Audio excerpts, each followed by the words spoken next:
Okay, welcome back, everybody, to the ROI Online Podcast. And I'm excited and very proud to introduce you to Stephen Eoff. He's with Jack Tyler Engineering, and Stephen is a client of ROI and has been for a while. And so I think it's somebody that you should know because he wrestles with a lot of the common problems that every business owner does. Stephen, welcome to the ROI Online Podcast. Hey, thank you, Steve. Honored to be here. Appreciate your time. Thanks for inviting me. Yeah, well, I appreciate you carving out some time to just chat and for people to learn about what you guys do and some of the things that you wrestle with as a business owner. So, one of the funny stories I like about Stephen is it's on their website, but Stephen's first job was with the company. He was a janitor at the age of 7. But after high school, his dad, Sherman, told him, "Go get your degree and call me when you're 30." And so, and the thing about Sherman is he meant it. And It did.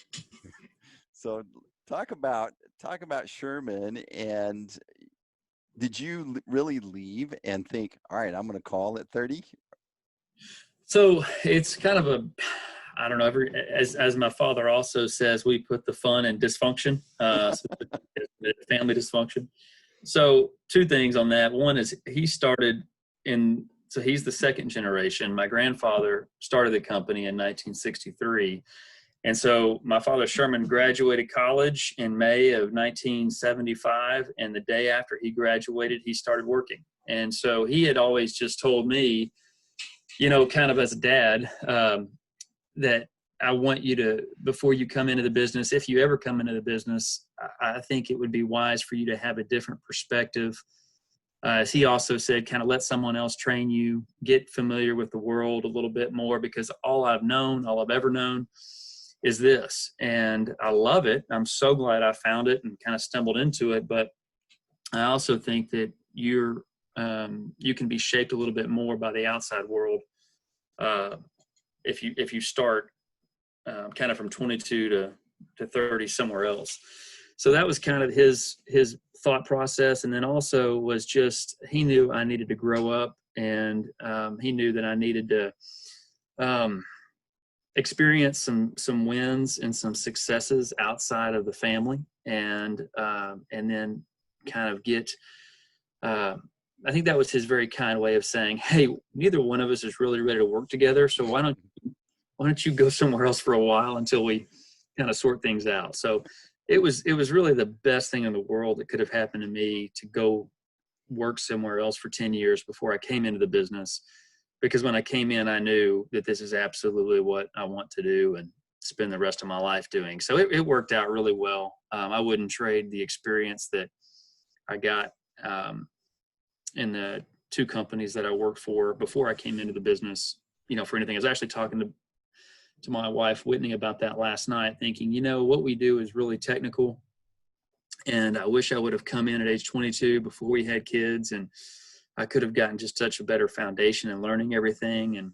And she said, yeah, but you would have missed A, B, and C, and you wouldn't have gotten to experience this, that, and the other. And, you and I wouldn't have been able to live in Dallas for those 6 years. And she said, I just think it worked out perfectly. I was like, yeah, you're right. Ultimately, no regrets. But now that I'm in it, and I think, I wish I would have had a 10-year head start. But, you can't go back, and it all worked out. It's working out. Do you think that your dad wanted you to avoid some of the struggles that he had just stepping right in right away with your grandfather? I think so. I think it, he has always said there's the right way, the wrong way, and the Jack Tyler way. And that was one. So that's kind of his mindset as well. And I don't know what that means except for what he says. And I just think it was just opportunity to see the world, experience, work for someone else, kind of grow. Like I said, I needed to grow up, Steve, and he knew that. So that was his way of leading me well in that moment. So in those 10 years where you were out earning your chops, getting some experience, where did you kind of land as far as figuring out what you were really good at doing? So my first job was just an entry-level engineer in a telecommunications company in Little Rock. It was Alltel was the name of the company, and they've since been sold to Verizon a while back. But so I hated that job. I mean, I worked on the 6th floor, and I took the stairs because the elevator just got me there too fast, and stuck behind a computer doing entry-level engineering and just thought I was going to die. And so I knew I wanted to get into sales, and I knew I wanted to get into, well, I didn't really know what I wanted to do, but I knew I wanted to get away from the computer and go interact with people. And so it's kind of funny. I mean, in college, as I was studying engineering, I was kind of the one that was always elected to get up and give the presentation after it had all been designed and by the smart people. Because so I said, hey, y'all figure it out, and I'll talk about it. And they loved that because they could figure it out, but they didn't want to talk about it. So that's kind of how I'm wired is sure, I may have a technical degree and understand a little bit of what's going on, but put me in front of people. So I left after 18 months of doing that and went to sales and just loved it. And then was kind of promoted into sales management. And that's what allowed us to move to Dallas. And with the company that I was with there, became a partner in the firm in Dallas and just loved it. And then kind of recognized, this is what my family does is sales and sales engineering. So I can keep working for this company, or I could go work for my family's company, ultimately work for myself. And that's kind of what led me back home, was the opportunity to work with my family and lead this company. So when you made that transition into the family business, I would imagine that, going into this new culture, new environment, that you were familiar with it and you had some expectations, but I imagine there were some things that you didn't expect. What were those? Well, the funny thing, and it's kind of an inside joke now, is I called Dad, I said, I really would like to come in. I'd like to talk to you about it. I said, but you know me, I'm not super technical. And as I say, I got my degree through grit, my giftedness. And I was just like, so is what you do very technical? I mean, really kind of break it down, or am I going to be more of the people side and sales management? But he's like, no, it's really not that technical. What we do isn't very technical. When I got here and started getting into it, I was like, oh my gosh, this is like, I am an idiot. I'm a fool. Why did I think that an engineering company was not going to be technical? And so that's been the hardest part for me, is just the technical side of what we do. And as my dad said, he's like, it's not technical to me. And I was like, we've been doing it for 45 years and it's like right in your wheelhouse, and it's just the way you're wired. And so kind of seeing where he and I are really different. I mean, he just geeks out on it. And I'm just kind of thinking, how can I get through this? So it's a different mindset there, where he just wants to go down deep and stay down long and actually solve the problems. And I'm looking for someone to tell me the answer and the solution so I can go sell it to somebody. And so that's been a real different thing. But kind of what a couple of years ago, he kind of grabbed me and by the shoulders, one of those come to Jesus meetings, and said, look, you can't BS your way through this. And you have to know how this stuff works, because when you sell something and you get a purchase order from a customer and you show up with the product and then you leave after it's installed, it has to work perfectly the first time. And if you size the wrong pump, or you misapply the right, whatever, if you do the wrong math problem, you get the wrong answer and it doesn't match up or work, then your reputation is really crap. And, one mess up can screw up 100 attaboys, and you've got to slow down and go slow and think and solve this problem, and then go forward from there. And so that was a real, I don't know if that makes any sense to you or not, but that was a real hard thing for me to come to grips with, was just the reality of, man, it takes a long time to figure this stuff out, because I'm always looking for, how can we systematize it? How can we solve it once and never solve it again? Mm-hmm. And I keep saying that every problem is different. Every situation is different. So that's just kind of been that's probably too deep into our world, I guess. I don't know if that's No, transferable or not. no, I think it's important that, so let's back up and tell everyone why this particular problem you're referring to is so important. This is not just, you're not installing a light bulb, you're not putting a new doorknob on. You guys are doing some serious stuff. Talk to us about that. So yeah, we provide engineered solutions for our customers in the municipal, industrial, and commercial markets, mainly around pumps or rotating equipment, air compressors. So literally, when someone flushes their toilet and that water leaves their home, where does it go? And then get back to where it's clean and it comes out of your tap. So we handle it. Once someone flushes it, we collect it, we treat it, and then we distribute it. Our equipment that we do handles water, and we make sure that we provide the equipment that can provide clean water to cities. And then industrially, like a paper mill or Tyson's Chicken is a huge plant in Arkansas that people are familiar with nationally. To make chicken, you've got the bird is alive, and it comes into the plant and it leaves in a nice packaged wrapper for us to feed our families with. Well, a lot has to happen in between those two cycles. So whether you're flushing the toilet and then turn on the tap, or whether you bring a live chicken in and then you're serving your family dinner. So our equipment allows municipalities to run their water systems and wastewater systems, and our equipment industrially allows Tyson's to actually process their chickens. So, it's just our equipment has to work because people really care about water, and Tyson's cares about processing chickens. So if I go in there and I'm just full of fluff and hot air and don't know what I'm talking about and don't solve the problem and appear incompetent, what value am I? Right. That's, I think about where civilization really started changing and reducing disease and stuff is figuring out how to handle all the waste, the water. That was a big change in civilization, is for it impacted so many lives. So what you're dealing with is not any less important.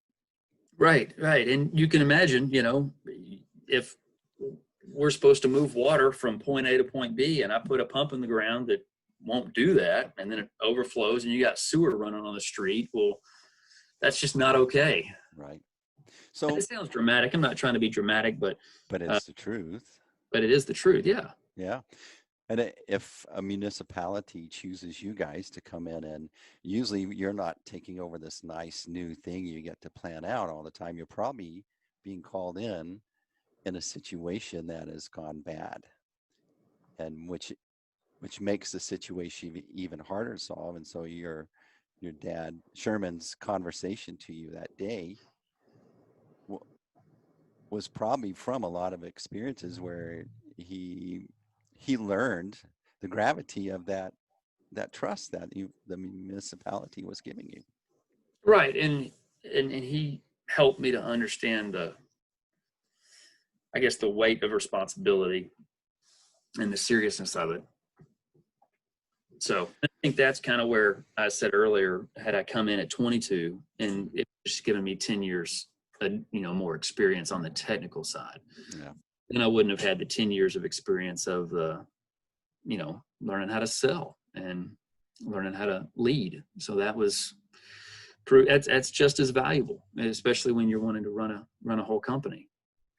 Yeah, you're talking about the multiple hats that a business owner or a business leader has to wear every day. And the problem is we have signed up to wear all of those hats, whether those hats look good on us or not. Or whether we're good at it or not, right? Right. Yeah, if you're not good at it, you better find somebody that is. So here's your technical, here's your sales, here's your leadership. I want to ask, which one do you think is the most valuable? I don't know. I think that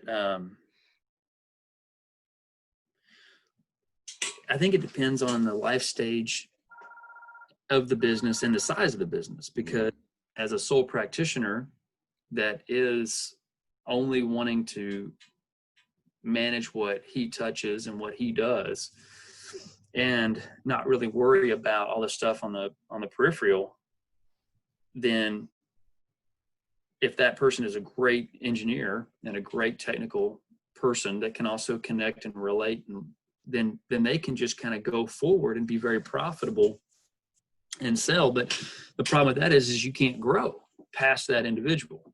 So if you just are a sole practitioner and you're not really wanting to grow, then the sales and leadership would become secondary to the technical side. But if you want to really grow, and then you got a lot more people to manage and lead and personalities to deal with, well, then the leadership side becomes critical.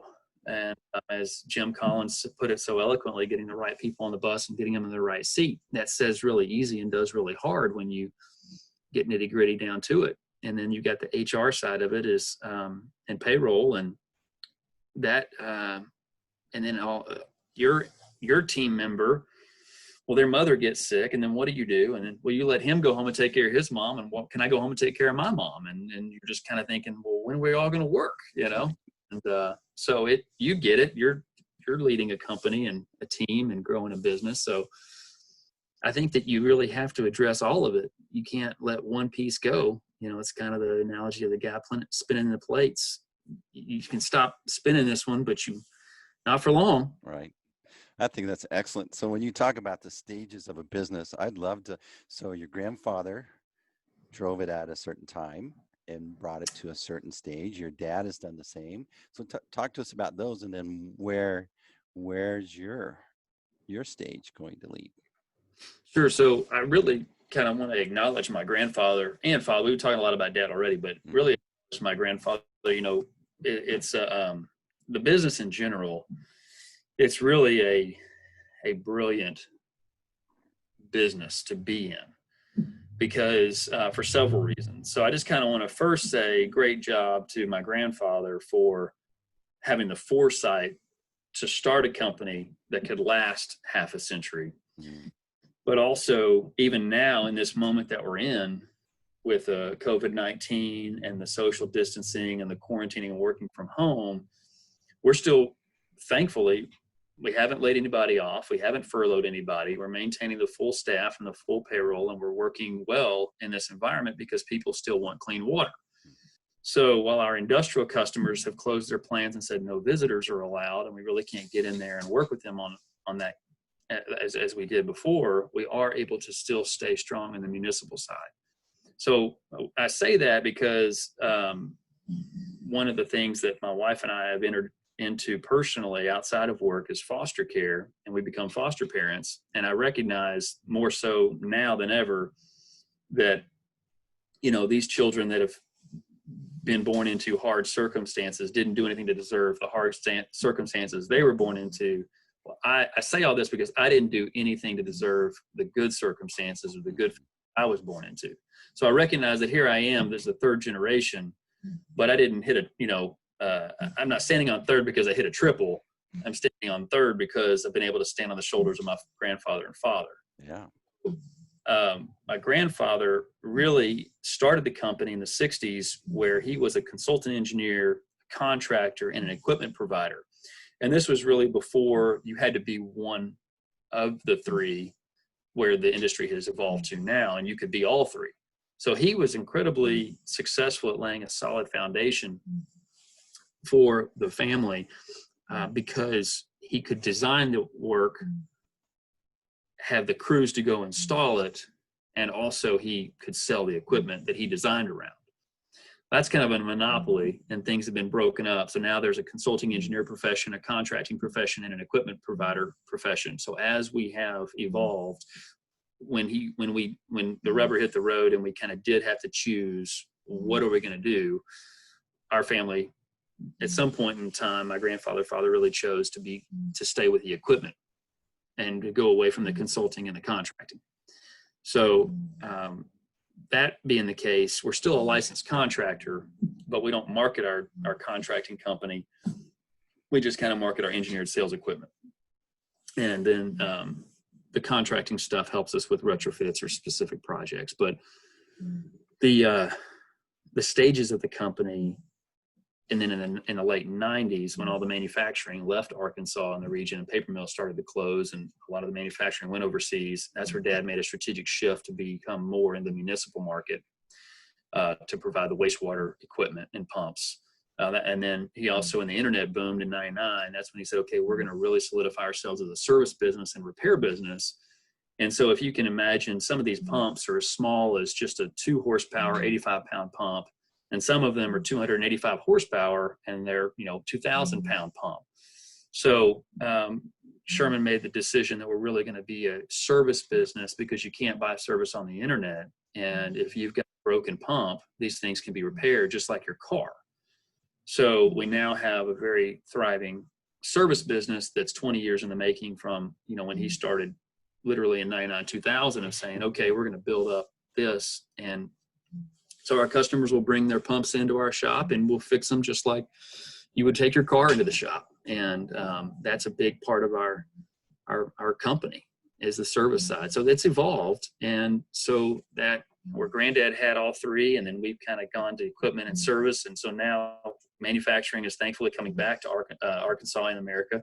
Hopefully it'll come back even more now that we've realized our dependency on foreign markets and we're having supply issues. Hopefully that'll bring it back, which would be good for us because it would strengthen the industrial economy in our state and region.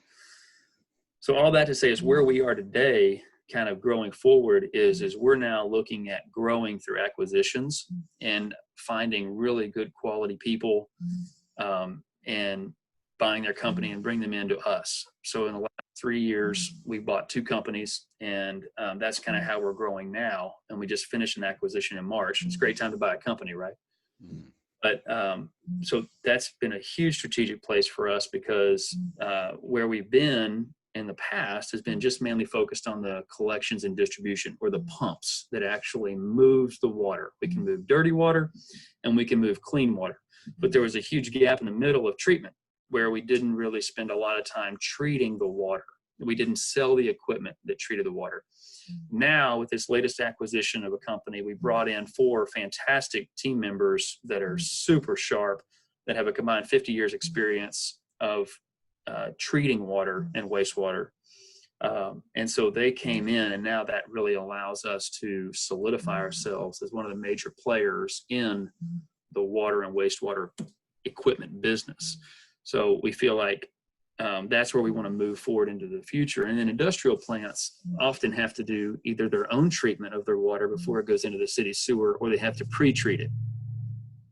So this gives us to have a handle on the actual process pumps that are inside, whether it's a pulp and paper mill, or whether it's a chicken plant, or a chemical plant, or a steel mill. There are pumps that are required for the process of that plant's product, but they all use water, and then that water becomes wastewater, and then it has to be pre-treated or treated before it goes into the city sewer.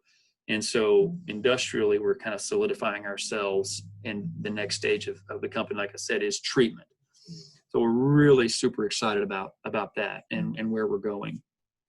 So, in your notes for this, in preparation for this call, you talked about you never really done any advertising. It's been word of mouth, and had a great reputation. But one of the reasons that we started a relationship, because you started to realize that was an area you were going to need to really get squared away. Talk to us about that. Yeah, so as anything, a changing of the guard happens. Charlotte, call Rhonda at 102. Charlotte, call Rhonda at 102. Sorry for the interruption there. That's all right. In the 80s and 90s, the plant engineers at Georgia Pacific, Tyson's Chicken, those key American icon companies. Mm-hmm. Well, my father was in his 30s and 40s. Those plant engineers were in their 30s and 40s. So they literally grew up together. So now my dad, he's 67, and I turned 40 this year. So now I'm talking to a completely different market segment and demographic than he talked to, because as he's on the tail end of his career, all of his customers are on the tail end of their career.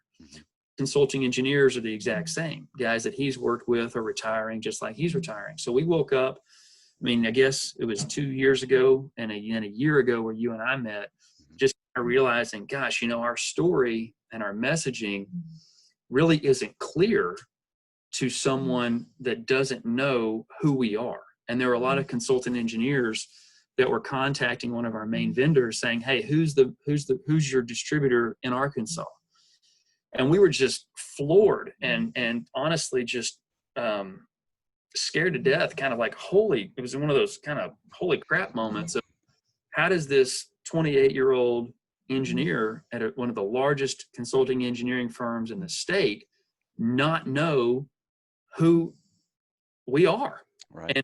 And I'm not, that sounds really arrogant, but it also sounds really kind of like it was an eye-opening reality to us that there's a whole nother group of people in our industry, and they hear Jack Tyler Engineering and they have no idea what we do. They have no idea what markets we're in. And so that became a real kind of blinding glimpse of the obvious of, oh my gosh, we've got to have clear messaging, because Sherman's whole philosophy was Jack Tyler Engineering, rotating equipment, we're serious about service. Well, that's really vague unless you are a mill maintenance guy that is responsible for the pumps in that mill, or you're a collections manager for a city. So we kind of thought, how are we going to grow and get our messaging out? And I read Don Miller's book, StoryBrand. And building a story brand. Thank you, Don. Don Miller, Building a Story Brand. And I read that book and I just like, this is just so clear. And it was just, this whole mantra is confuse, you lose, if, you know. And so that's where I read his book and I wanted to implement his strategy. Our website was literally something that I had made on some internet platform by myself and hadn't put a lot of thought into it except trying to get information out, or as you put in your book, The Golden Toilet, just a brochure, you know, what my website was, and it wasn't fulfilling any specific function other than just having a landing page. And so I went to clarifyingyourmessage.com. I think that's the website where they had affiliates of people that had been trained by Don in the StoryBrand framework that could then help a company like ours tell their story and get the messaging out there. And so I picked out 3 companies that were listed on that website, yours being one of them, called and interviewed all 3. And I think you and I just, number 1, hit it off, but number 2, and this is a sincere comment, it's not just a awkward promotion, but you were the only one that talked me through building a system and talked me through, hey, look, you've got to understand, because I think I was just like everybody else. I came in, I was like, hey, Steve, you know, search engine optimization, Google ads, you know, Facebook marketing, help me get a clear message so that when people want to find me online, they can. And that, you kind of really were able to slow me down and say, hey, it's so much more than that. I think you called search engine optimization at the time, you know, snake oil. And that whole mantra. And then your book that you've just recently released, I read your book, which is exactly in line with the conversation we had in February of 19, and just said, hey, look, this is not a me coming in, helping you create a brand script, building a website, and then leaving and charging you X number of dollars to do it. Or this is not just doing a sales funnel and then me leaving and then you still kind of scratching your head. And so you took me all the way back to, I guess, the fundamental playbook of how to grow a business online, and said, we've got to put these foundational core pieces in place. And it's a step-by-step process so that you can wake up in a year and wake up in 5 years and wake up in 10 years and still be relevant and not be worried about the latest, greatest thing out there, which whether it be SEO or whatever else, but be in a position to where either, you have a system that fits your business and the goals of that business. So that's how you and I got connected. And then we've kind of gone from there. Yeah. So let's talk about that. Now that we've been working together for a year and a half now, going on. Yeah. Yeah. So talk about how you feel, especially with this acquisition of this new business. You had to, bringing in some folks that had a different culture. So you've got to matriculate them into your organization. How do you feel now as far as communicating with your team or communicating with your potential new prospects or your existing vendors? Talk to us about that.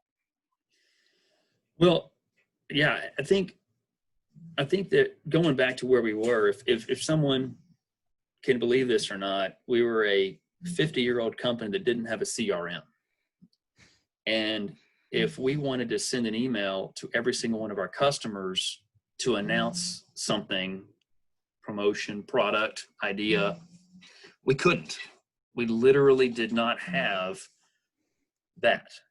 We didn't have a social media page, and this is 2019, so embarrassed to tell you this. But that's just where we were. And so I would think, but again, kudos to my father and his team and my grandfather and his team. They didn't need it. Mm-mm. And isn't that what every business wants, is just a good word of mouth referral where you don't need advertising and marketing. But we just, again, you can't grow like that. So to answer your question, how do I feel? Mm-hmm. Well, I feel very educated, I feel very confident, and I feel very secure knowing that our system is in place and that it's now going forward. Now, it's not finished. It's even close to being, where we want it to be as a big picture as a whole. Right. The foundational pieces are in place to add what we need to add when and how we want to grow and migrate into that. Mm-hmm. I think it's cool. I think the cool thing about your dad, or Sherman, is that he, although that maybe wasn't his world, maybe it's something that he was hesitant about exploring. I think he's realized that it's this system that we put in place now, even though some of it's virtual or digital, but it still impacts your physical world. He had the wisdom to know that that's what you're going to need to continue to be successful, whether he understood it all or not. Right. Right. He's always had a very good kind of foresight, vision mindset of where to go next. Mm-hmm. He recognizes, and also our vendors are almost demanding it, is, hey, how are you promoting me? Mm-hmm. How are you telling my story? How am I getting good representation? And if you can't answer that from a digital perspective, you can't keep their line. Well, let's talk about that. How are you doing that for some of your vendors? Well, I think one of the things that we always want to maintain in our integrity is we don't want to promote a product because it's the only one on our line card. Mm-hmm. And we don't want that product to, we don't want to lead the conversation to where we're ultimately driving someone to buy a specific item. Kind of loses the integrity of the engineered technical sales, is that we kind of want to understand, hey, what problem are you having? Or walking into a plant and understanding, hey, I bet that's your problem, isn't it? Because of A, B, and C, and being able to see their system as a whole and understand what they're trying to do, and then understand how our equipment is just a tool to solve their problem. So it's, talking through that with you and you understanding, yeah, we have 50 different lines and they all want to be, number one, they all want to be promoted, they all want to be talked about. We didn't want to lose our approach of, hey, we're going to come in here, understand your system, and solve your problem with the best tool we've got. Mm-hmm. So that was something that we can now position ourselves as, and we want to position ourselves as the expert with the support of all of these vendors and manufacturers, that we can come in and solve your problem. And the vendors understand that. One of our vendors makes the best asphalt pump in the world. That's their niche thing. And a lot of plants have, if they are using asphalt, they've got to pump it in their plant. So that's one way where we can become very strategic and very, we talk about campaigns, being clear message. If you're pumping asphalt, we can help you, and we can identify the exact plants in our territory that are pumping asphalt, because there's only a select few. That's not everybody is in their backyard trying to figure this out. So we know who to call. And then when we know who these plants are, we know who the decision makers are, then we can do help them to discover us. And then I think 2 words that really stood out to me in our discussions early on was, hey, let us help our customers that we want to do business with discover us and then educate. Educate them, because people are so much more educated before they come to us than they ever have been. And so we don't want to, it used to be that the phone would ring and, in 1985 and say, hey, Sherman, come to my plant. I need to talk to you. I got a problem.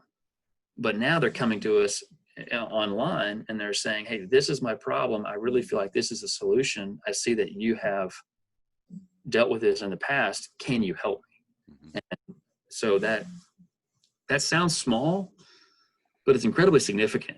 It is. Place today. It's totally, and I'm sorry I'm interrupting you, but in my book, I talk about the problem with sales is the quota. And you were addressing that. If you just went and said, hey, this is the best product, you need it. Right. You're totally disregarding whether they need it, number one, nor are you caring about their system and their process. And so what you illustrated is that's the significant thing you're referring to right now, is that the way you approach it as a relationship as opposed to making my quota. Sure. Yeah. And the vendors, they recognize that, at the end of the day, they respect that. But as long as they're getting promoted, and so that's what they want, is they want to feel that we are doing an adequate job of telling their story, and not telling their story online. Then what tangible way do they have, or what proof do they have that their story is being told at all? And that was another tangible, factual way that you were able to help us say, okay, this is what we're doing, this is how we're doing, and we can track it. So I had one of my vendors call me and said, hey, I know you did that email campaign last week. What's the open rate? Well, I was able to tell him right now it's only 19%, but it's only been sent out for 6 hours. So let's give it some time, So he was like, keep me posted. He was loving it. And so loving the fact that he could be a part of that process. So that's how we're doing it. Think about 10 years ago, you wouldn't even have had that conversation, nor you would. But for them to now go, Stephen's got the data. Stephen is sophisticated. Stephen is modern. Right. Relevant. Yeah, their view of you or respect of you or their perception of your authority and expertise is way different than that call going, well, I don't know. The spam filter blocked me out because I sent a bunch out on a BCC. Well, you're absolutely right, Stephen. What also is happening in our world, and I know it's unique, not every one of your listeners or customers is going to feel this, but our vendors are such a critical part of our company. But who is running their companies has changed drastically, because it used to be that the pump company in Iowa was a family-owned company, and it went from a family-owned company to maybe a ESOP or something else. Well, now it's been bought up by a conglomerate. It's a stock company, and they now have 16 pump companies that they own, and it's being run by CPAs and accountants, not engineers. Before, they cared so much about, I know Sherman down in Arkansas is doing a great job pushing my product. It's kind of a good old boy network, and they felt like they knew Sherman on a first name basis, and Sherman would drive to Iowa and they would have a great conversation and everything was fine. Well, then as that company gets sold a few times, it's now a CPA in Portland that's never met Sherman, that knows nothing about Jack Tyler Engineering, that only sees us as a digit on the spreadsheet of, okay, if I had one of the vendors come into my office and say, what are you going to do to increase, this pump sales in this county by 2% today? And that was literally what he said to me. So the way that they're managing their data is so hyper analytical that if we're not managing our data the same way and can respond back with a clear answer, then we become irrelevant and insignificant and almost like, well, why do I need you? But to be able to answer back, okay, I'll see your data and I'll raise you this with this data. It's almost like, well, great. Well, then it's the street credibility is almost just as important as the actual results that you get when you send that email to an end user, because you've got to have the line to sell the product. And you can't measure that. When you say, hey, how is your ROI? What ROI are you getting on your email campaign? Well, you can't measure the goodwill and the faith that a vendor has in you because you have the system set up to begin with. Wow. That's significant. And you and I know that that's important because we've talked, but it's, that's a huge component of it. Wow. I love that. I'm asked, by people that are considering and they haven't made that conceptual shift like you have. They're wondering, well, how can I show my ROI? What can I expect? And the gravity of having a legitimate, the conversation that you had and I had went from a marketing conversation to a business process conversation. And because of the stage that your company is in, because of your sales background, that clicked immediate with you, and you were able to start to take advantage of how the system was going to become an asset for you in the future. Right. Well, you told me, and again, this is going back to February of 19. But kind of there were 4 key cogs, I guess, in your system, and it was clear messaging, and that was what I came to you on is, hey, help me have a clear message so people know what Jack Tyler Engineer is, what we do, to then kind of the marketing automation piece, which to me means the email components that we send out and saying, okay, yeah, we have a 19% open rate and we are promoting your product. This is what we're doing, et cetera. And this is how we're educating people, and then kind of going from sales automation to then kind of strategic campaigns and landing pages. So I think, I didn't know that the last 3 of those key things even existed or were important. I just was like, hey, Steve, I need a clear message and I need to be able to send some emails. That's how I came to you, and you were like, oh man, this guy. So, but the system that you had, that you put me on, it again, I discovered you, I educated myself, I thought I knew something, and then I come to you and you open my eyes tenfold. Well, that is what I want to be able to do online for our customers. Exactly. They discover us, they educate themselves, they think they know, but then they come, we bring even more value to them, and we get a customer for life where they're not having to Google, where do I go for this? It's I know I need to call Stephen.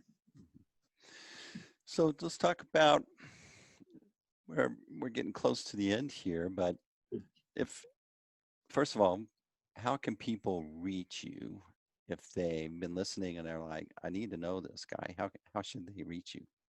So jteng.com, that's jteng.com, and that is our website, and you can just go to the put us to work section, and that email goes directly to me.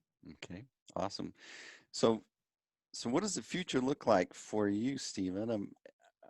Well, first of all, we're in the situation of social distancing that's changed the way you guys might have to do sales. What are you doing right now? Well, so our world municipally, it's not slowing down, thank goodness. We're so grateful. And again, we recognize we're very humbled by this. We're not taking it for granted or acting arrogant at all. It's just thankful that my father and grandfather had the foresight to put us into a recession-proof where people want clean water. But what we're doing specifically is we're still calling all of our customers, checking on them, letting them know that we're here and that we're open and that they need us.